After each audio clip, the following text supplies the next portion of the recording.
হে guys, আসসালামু আলাইকুম। This is Mujahid and welcome to advance gaming. তো কেমন আছো তোমরা? বরাবরের মতো নতুন আরো একটা ভিডিওতে হাজির হয়ে গেলাম আমরা। কি চেনা চেনা লাগতেছে না অনেক বেশি? হ্যাঁ, হাসতে হাসতে বলতে হচ্ছে যে এই কথাটা তোমরা আর কখনো শুনতে পারবে না। হ্যাঁ, হয়তো আর এই কথাটা তোমরা শুনতে পারবে না। অবিশ্বাস্য মনে হলো, এটাই সত্য। ভিডিওটা দেখো তাহলে বুঝতে পারবা। মুজাহিদ ভাই লাস্ট একটা ভিডিও আপলোড করছে 32 মিনিটের, এন্ড ওই ভিডিওটা তোমরা যারা দেখছো ফুললি তারা তো বিষয়টা জানো, আর যারা জানো না তারা ভিডিওটা দেখতে থাকো তাহলে বুঝতে পারবে। দেখো ভাই, অ্যাডভান্স আর্মি যে কতটা পাওয়ারফুল এন্ড হচ্ছে যে অ্যাডভান্স গেমিং কতটা প্রিয় তোমাদের কাছে তা তো তোমরা খুব ভালো করেই জানো। এটা নতুন করে বলার কিছু নেই। হ্যাঁ, হ্যাটার্স তো সবারই থাকে। চলো ভাই আর বেশি কথা না বলে অ্যাডভান্স গেমিং মানে মুজাহিদ ভাই যে ইউটিউবিং ছেড়ে মানে আমাদেরকে ছেড়ে চলে যাবে সেটা দেখে আসি। সে আসলে আমাদেরকে কি বলতে চাচ্ছে এবং কি বুঝাতে চাচ্ছে, নাকি সে আবার নতুন করে সিম্পাথি করতে চাচ্ছে, ভিডিওটা দেখো তাহলে বুঝতে পারবা।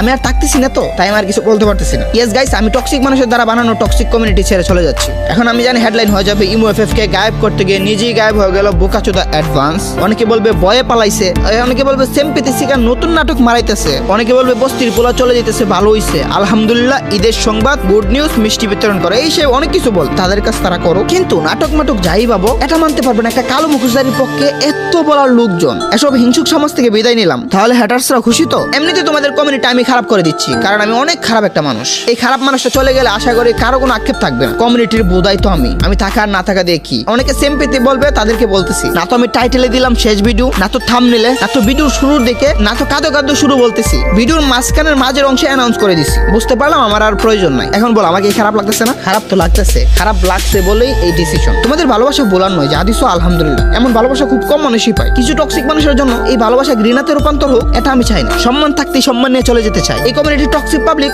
অনেক নিচে নামতে পারে, অনেক নিচে, আর আরো যে কত নিচে নামবে জাস্ট আমাকে একটু ছোট করার জন্য। এখন এটা তো জানে আজকের ভিডিওটা অনেকের জন্য ঈদের দিন। একটার পর একটা ভিডিও আসবে, বয়া কমিউনিটি ছেড়ে পালালো বোকাচোদা অ্যাডভান্স, কমিউনিটি থেকে থারিয়ে দিলাম বোকাচোদা অ্যাডভান্স কে। হ্যাঁ, তোমরা যা চাইছো তাই হয়েছে, তোমরা জিতে গেছো, তোমাদের হিংসার জয় হয়েছে। এত কিছু দেখানোর পরও যদি না বুঝো তাহলে নুনু দিয়ে পানি খাও, আমার আর কিছু বলার নেই। এখন আমি আমার অডিয়েন্সকে বলি, তোমাদেরকে অনেকে ছোট দেখানোর চেষ্টা করবে, কিন্তু যারা যোগ্যতা দিয়ে উপরে উঠছে তাদেরকে কি নিচে দেখানো যায়? আমার এডুকেশন নিয়ে কেউ কথা তুলতে পারবে না, আমার কন্টেন্ট নিয়ে কেউ তুলতে পারবে না। আমি দু চারটা কিউটের মতো উল্টা পাল্টা বলি না, আমি রোস্টিং একটা ইউনিক বৈশিষ্ট্য রাখি। যাই হোক, নিজে নিজে বললে তো সেটা হয়ে যায় ক্রিঞ্জ। যা বলার তোমরাই বলো। নিজে যাকে বড় বলে বড় সেই নয়, লোকে যাকে বড় বলে বড় সেই হোক। আর আমি এটা মানি, শিক্ষিত হওয়ার চেয়ে সুশিক্ষিত হওয়াটা জরুরি। কিছু টক্সিক পাবলিক এটা বলে না, বাল বাচ্চা আর্মি কি বোকাচোদা, বিনা টাকায় কামলা দেয়? এই তো এটাই তো বলি, তাদেরকে কোনো টাকা দেয় না, এটাই ভালোবাসা। আর এই ভালোবাসাটা টাকা দিয়ে কিনা যায় না। এভাবে এত স্ট্রং ভালোবাসাটা দেওয়ার জন্য আমি তোমাদের কাছে চিরকৃতজ্ঞ, সবসময় থাকবো। আমাকে নিয়ে কারো কোনো দুঃখ থাকবে না আশা করি, কারণ আমি তো তোমাদের জন্য কিছুই করতে পারি না। না তো আমার ভিডিও দেখে বিনোদন পাও, আমি তো বোকাচোদা বকচোদ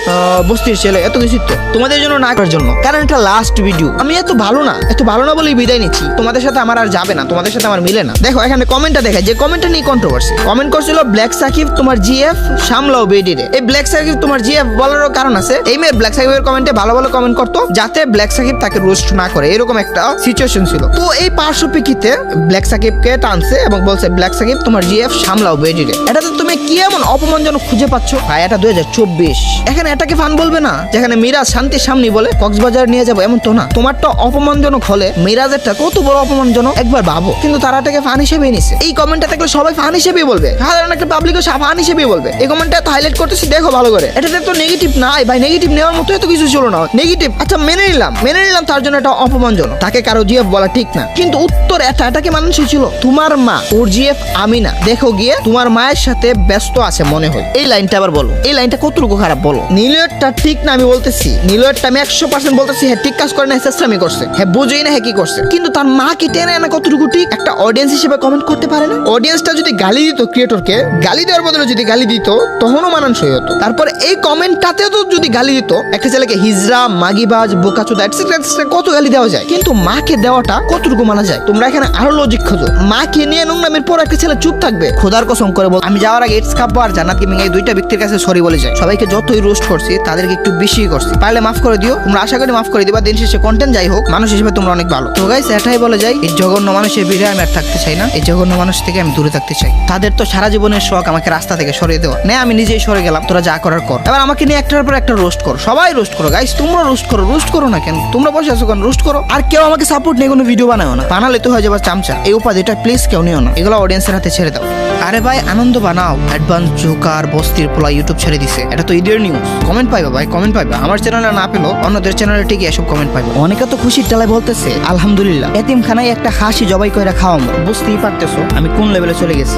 ইন্ট্রো দেই নাই, আউট্রো দিব না। চেয়েছিলাম ভালোবাসা, নয়নের মনি হব, বিচার থাকবে সূক্ষ্ম, যা পেলাম সবই বেদনা, থেকে গেল দুঃখ। মুজাহিদ ভাই সে আমার কাছে একটা পছন্দের ইউটিউবার। এখন মানুষের চোখে ভালো মন্দ থাকতে পারে, মানুষের রুচির পরিবর্তন হতেই পারে। হ্যাঁ, আমার কাছে হয়তো ওরে অনেক পার্সোনালি ভালো লাগে, বাট তোমার কাছে হয়তো বা ভালো লাগে। দেখো ভাই, সত্যি বলতে আমি যখন এই চ্যানেলে ইউটিউবিং শুরু করছিলাম তখন আমি কাউরে চিনতাম না, মানে কোনো রোস্টারে চিনতাম না, শুধুমাত্র এর ভিডিও দেখতাম। মানে এর ভিডিও দেখার পর আমার রোস্টিংটা শুরু হয়েছে। তারপর যখন আমি রোস্টিং শুরু করলাম হুবহু তার মতো করার চেষ্টা করছি, মানে সবগুলো কথার স্টাইল বা ভিডিও টাইটেল মানে টোটালি ওর মতো করার চেষ্টা করছি। আর এটা আমার কাছে অনেক প্লাস পয়েন্ট ছিল যে ওর মতো করার সাথে সাথে আমার চ্যানেলটা মোটামুটি প্রথম থেকেই ভালো ভিউজ আসতো। দেখো ভাই, ভালো লাগাটা হুট করে চলে আসলো, ভালোবাসাটা কিন্তু হুট করে চলে আসে না। মুজাহিদ ভাইয়ের প্রতি আমাদের একটা ভালোবাসা আছে। সবটা বাদ, আমি আমার কথাই বললাম। আমি এই অনলাইনে রোস্টিং ক্যারিয়ারে যা কিছু করছি সব তাদের থেকে অনুপ্রেরণা পাই। আমি কখনো অনলাইন থেকে টাকা ইনকাম করতে পারি না। এই ফার্স্ট টাইম আমি আমার রোস্টিং চ্যানেলটা মনিটাইজ করছি, আর কোনো চ্যানেল আমি মনিটাইজ করতে পারি না। দেখো ভাই মুজাহিদ ভাই, সত্যি সত্যি যদি ইউটিউবিং ছেড়ে চলে যাও ভাই, পার্সোনালি এটা আমার কাছে অনেক খারাপ লাগবে। অ্যান্ড আমি বলে তোমার ওই আগের একটা ভিডিও ছিল যেখানে তুমি বলছিলে যে ইউটিউবিং ছেড়ে দিবা, ওইটাও ভাই আমার কাছে সত্যি অনেক খারাপ লাগছে, বাট তুমি পরে ব্যাক করছো, অনেক ভালো লাগছে বিষয়টা। ভাই আমি কোনো সিম্পাথি করতেছি না, অ্যান্ড আমি ভিউজ পাওয়ার জন্য এই ভিডিওটা বানাইতেছি না। আমি জাস্ট এটাই বলতেছি, অ্যাডভান্স গেমিং আমার ইমোশন ছিল, কারণ আমার রোস্টিং ক্যারিয়ারে সবকিছুই তার অবদান। আবার পাবলিক হয়তো উল্টাপাল্টা মনে করবে, এটা আবার ওই অবদান না যে সে আমার চ্যানেলে ভাইরাল করে দিয়েছে ভিডিও, সে মানে টোটালি সে করে দিয়েছে এরকম না। মানে তার ভিডিও দেখে অনুপ্রেরণা পেয়ে আজকে আমার এই অবস্থান তৈরি হয়েছে। এটা আমি আগেও বলছি, এখনো বলতেছি, অ্যান্ড ফিউচারেও আমি এই একই কথা বলবো। তো ভাইয়ের ওই ভিডিওটা দেখার পর আমি পার্সোনালি তাকে নক দেই। এখন পর্যন্ত কোনো রিপ্লাই আসে নাই, যদি রিপ্লাই আসে তাহলে তোমাদেরকে সেটা জানানোর চেষ্টা করবো। তো গাইস, ভিডিওটা এই পর্যন্তই থাকলো। ভিডিওটা ভালো লাগলে লাইক করে দিও গাইস। যারা চ্যানেলে নতুন আছো প্লিজ সাবস্ক্রাইব করে দিও।